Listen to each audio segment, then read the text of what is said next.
Connective tissue can grow and strengthen, just not as fast or large as muscle tissue.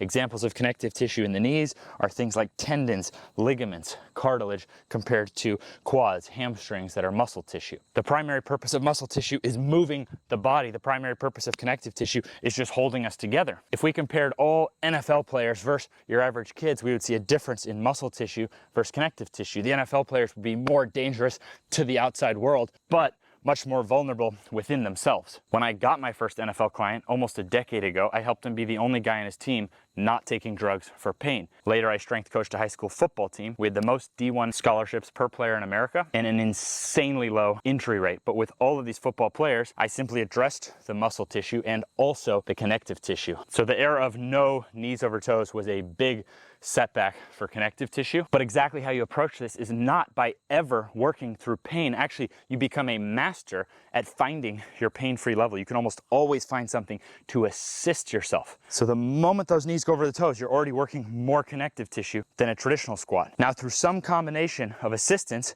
and shortening the range, you could build up little by little, train, recover, repeat. That's exactly how I turned my knees from my downfall in life to my greatest strength. Thousands of others have now turned their weakest links into strengths. So I highly recommend soaking up all the free knowledge I put out, and I think everyone should give the standards program a shot. There's no long-term contract. You can see all the standards. This is a balance of muscle tissue, connective tissue, flexibility. I believe the body was designed to work well, and when you address all its qualities at the level you can do without pain, it's amazing what you could build up to. Thank you for being willing to learn a system that goes backward from what we've been broadly taught.